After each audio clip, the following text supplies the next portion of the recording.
Assalamualaikum warahmatullahi wabarakatuh. Berjumpa kembali bersama channelnya Cerita Tukang Jahit.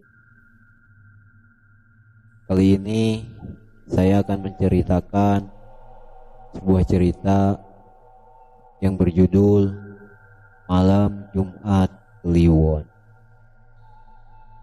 Tapi seperti biasa, belum masuk ke ceritanya, saya ingin mengucapkan terima kasih pada sahabat-sahabat channelnya Cerita Tukang Jahit yang sudah mengklik video ini dan like, terus berkomentar, dan tidak lupa men-share video ini sebanyak-banyaknya.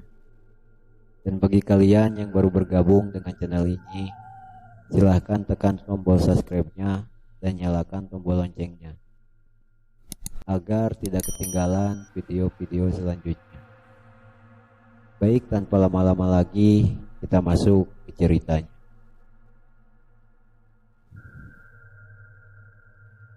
Aku melihat jam menunjukkan pukul 1 pagi. Ini adalah hari ketiga aku tidur larut gara-gara laporan PKL yang belum selesai. Karena aku sangat malas, akhirnya tugasku menumpuk dan membuatku harus bergadang untuk beberapa hari ini.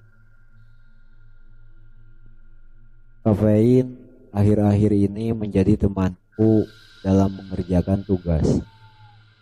Selain itu, sebuah radio dan TV juga membantuku dari rasa bosan mengerjakan laporan ini. Aku ngekos di sebuah kosan yang memiliki kamar cukup banyak. Kamarku bernomor 19 yang letaknya tepat di tengah lorong, namun aku nyaman di sana. Singkat cerita, pada suatu hari di kampus temanku bilang dia lagi kebelet dan terus-terusan buang air besar. Sepertinya temanku Aji ini kurang enak badan. Untuk itu dia meminjam kamar kosku untuk beristirahat. Karena aku masih ada urusan di kampus, aku pun memberikan kunci kamar kosku itu kepada temanku. Aji pun langsung pergi ke kosanku, sementara aku masih menunggu Pak Ridwan, dosenku. Tetapi beliau tidak kunjung datang. Apa boleh buat? Kira-kira jam 6 sore aku pun kembali ke kosan. Sesampai di depan kosan, terlihat lampu kamarku menyala. Ketika aku akan membuka pintunya, ternyata pintunya dikunci dari dalam. Otomatis aku pun mengetuk pintunya. Ji, bangun Ji, aku udah datang. Bukain pintunya Ji, ucapku. Aji sepertinya tertidur pulas. Tapi sepertinya aku mendengar suara Aji dari dalam dan juga suara beberapa orang lainnya. Aku pun terdiam sejenak dan menunggu. Lalu tiba-tiba gagang pintuku bergerak-gerak sendiri. Gagang pintu itu digerakkan dari dalam sambil terdengar suara tertawa kecil dari dalam kamar.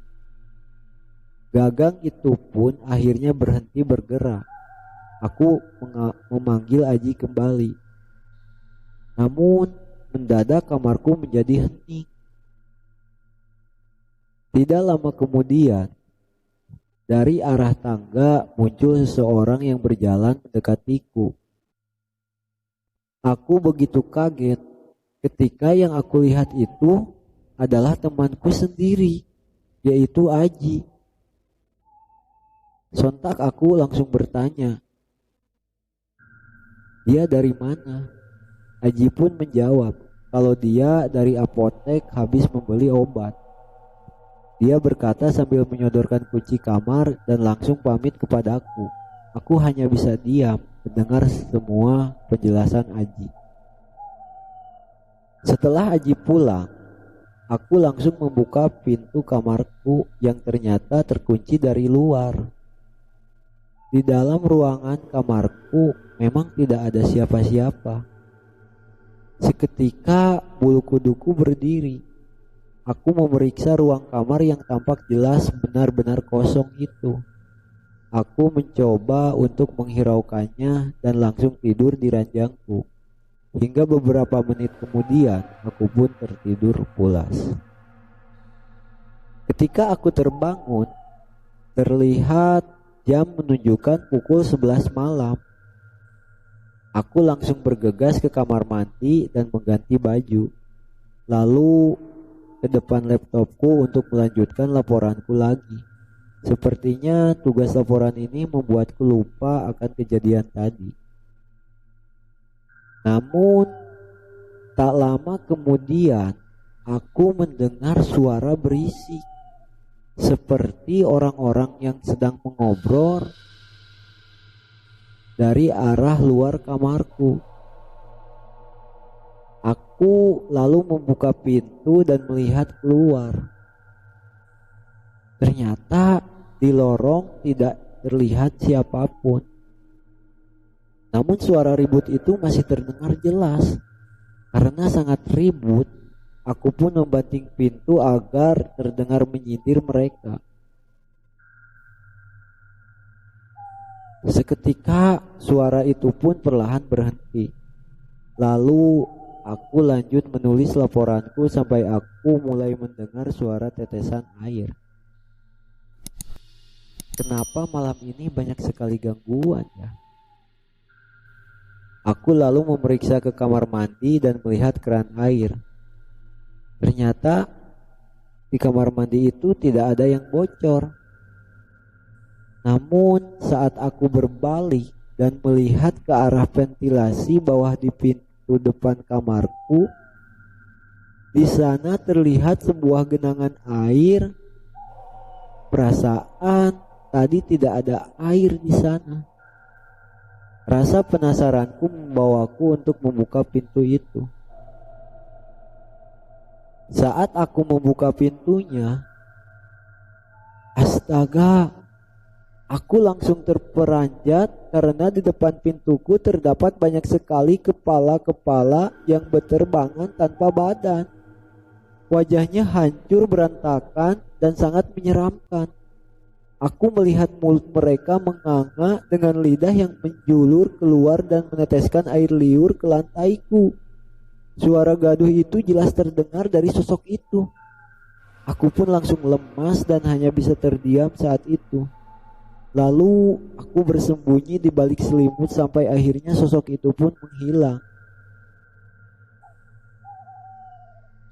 Bergegas aku lari keluar dari kamarku, dan malam itu pun aku tidak tidur di kamar kosku karena takut. Akhirnya aku bergadang semalaman di kamar temanku. Aku tidak bisa tidur.